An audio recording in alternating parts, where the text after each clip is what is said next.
Hello guys and welcome to Principal Creative Street. So this blog is aimed to help you guys understand the different routes outside of college and university, and at the same time you get to know the people behind the project. So today we've got Matt with us. Hi, how's it going? I'm Matt. I'm a 19-year-old filmmaker, photographer, creative from Cornwall, kind of Birmingham, but we'll shoot that one under the carpet. That's currently living in Manchester, so yeah. So the structure of the interview goes from basic questions, then it goes into a would you rather game, then deeper questions, and then it will finish off with a tick. I do. Cool. So, how long has photography interested you?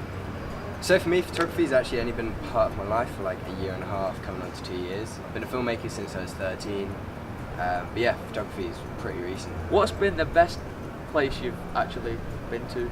I like to call myself a bit of a traveller. I like to get around and kind of explore a lot of places. I think for me, like, Dannick is such a big part of my life. Yeah. It's a beautiful place. It's just tons of old, rusty, abandoned planes, just in the middle of nowhere in Cornwall. But it's a military airfield, so you're not allowed to go there. If you get caught, you can get 6 months in prison. Like, it is. Really? Yeah, because it's criminal trespass. This was the thing. Yeah. I got caught whilst I was there. Yeah. I went on Easter Sunday. I was like, God, no one's going to be working Easter Sunday. Like, I'd been 3 or 4 times. What a day to commit a crime. Yeah, mate.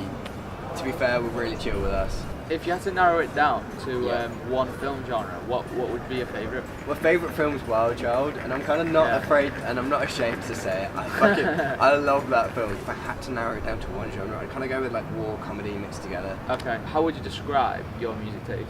It depends what mood I'm in. Yeah. Like I can go from like really kind of heartfelt, acoustic, through to like Daft Punk. As a kid, like the first songs I had on my iPhone were Genesis, Invisible Touch, Police, Message in a Bottle, and Who the Fuck is Alice? Because that was like my dad's CD collection. Obviously, I reached out to you to come and do this interview. So what made you actually want to come? I never look back at what I've done. Yeah. I'm always looking for the next big thing. So I think it's that mixed with like, I know I have a pretty unique story. Like I know that I nearly went to uni and I didn't, and I'm so grateful that I got the opportunity to not. Yeah. And I think for me, it's just like being able to tell people that there is this other option that you can have other than going to uni.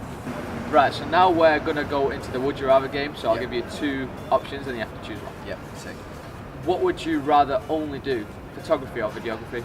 I think for me, at the minute, I'm definitely saying photography. It's just telling that story in one frame rather than 5 minutes worth of More video. challenging. It's just a bit more of a challenge, yeah. Would you rather have the ability to mind read or memorize everything?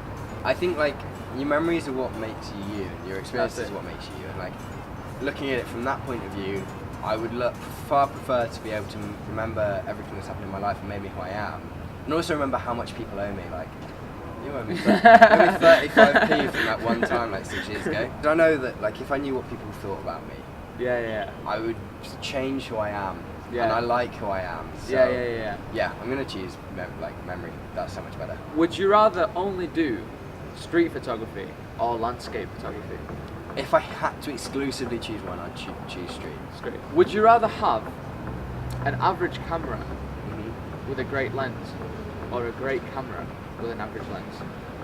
I would say I can make more out of a good body with good lenses. Yeah. And I know other people are going to say completely the opposite. Yeah.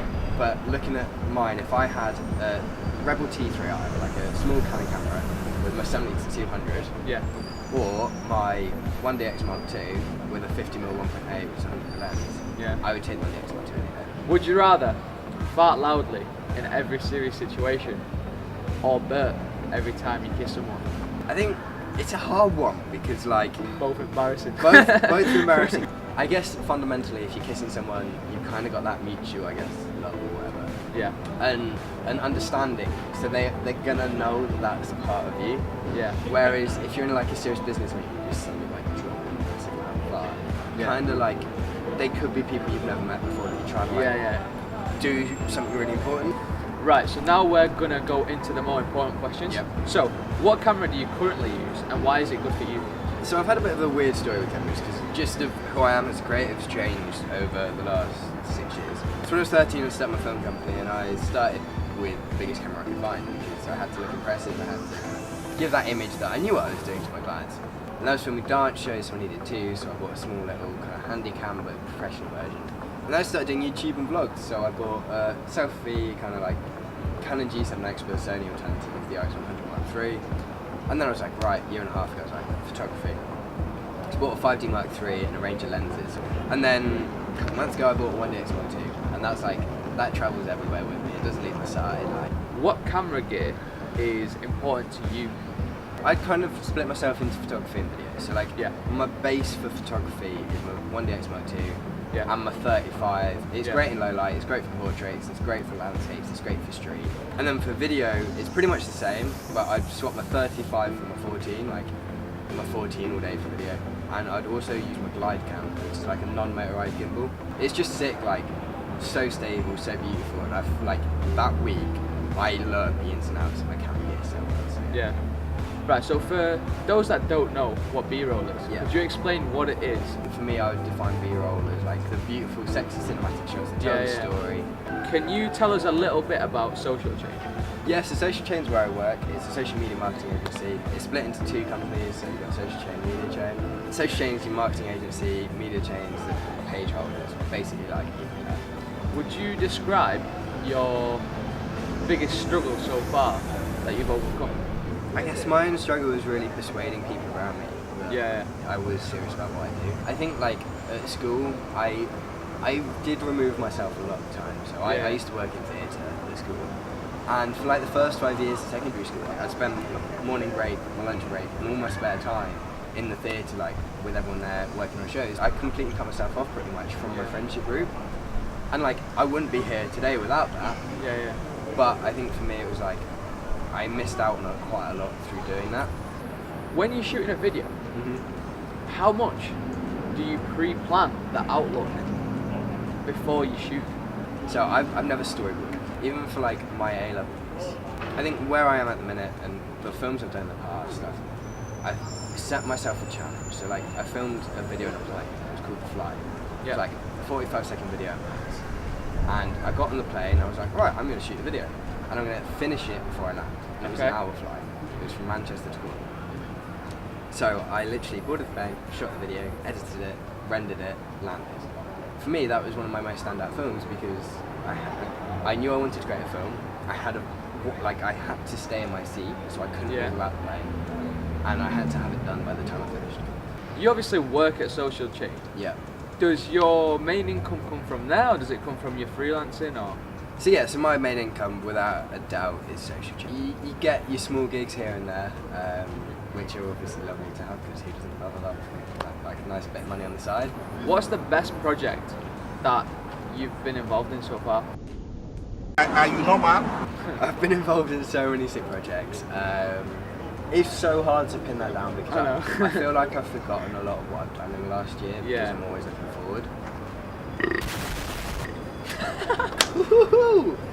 Fruity! The best experience-wise was Ibiza. Like, went out there a couple of weekends ago, end of July with Eden and a couple of other guys.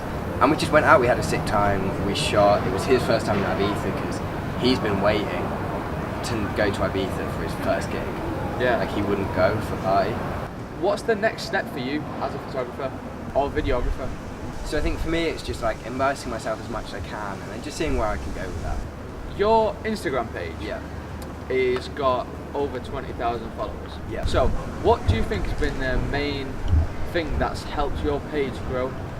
For growing Instagram as a photographer can go one of two ways. If I'm producing really sick content, it kind of almost sticks out and it's like, it's not what their mates are doing, so they're not really going to interact with it. And then the other side is they connect with people, and if you're posting different people every time, they don't have that person to connect with. And also just like interact with people. Be genuine and like go out and meet people. And also like shooting with like people that are going to share you. So like if I'm shooting with Liam, I'm shooting for JD and now it's being shared on JD, that's a sick way for both, because I get a shout out from Liam and get a shout out from JD. Okay, so we're at the final part of the video. I ask you to give a tip based on a certain topic. Okay. For new photographers or videographers that are starting out and they want some opportunities, but they've not got recognition, what advice can you give them?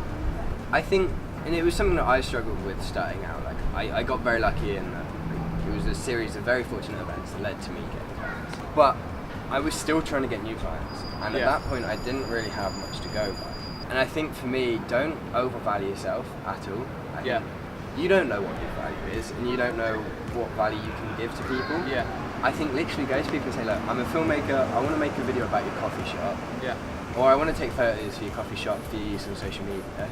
I'll take them, I'll edit them, I'll make you something, and then just pay me what it's worth to you. And it's building relationships. Like, after you've done that, if they need stuff in the future, they'll probably come to you. They've also got friends, and they'll be able to recommend you. If you get in with people when they're setting up, they're gonna remember you because you believed in them. Yeah. And if you believe in them, they'll believe in you. Yeah. And say 10 years down the line, when they've got a multi-million-pound business, and you did their first video, chances are you're still going to be doing stuff with them. Yeah. Because you're going to be able to grow together. It's just, it's being humble, and it's interacting with people, talking to people. Like, the people that I've met in the last year has led to so much. Yeah. Like, even Liam, meeting at the UK Shooters event, to now, like, Manny Ed, wow, want to shoot with us. Yeah. Like, JD is sending us stuff to shoot. But like stuff like that, and it's crazy opportunities that come from like just being genuine and like being a person that kind of people want to spend time with, I think. Well, thanks for that, bro. No worries. Cheers, Thanks for having me. Cheers.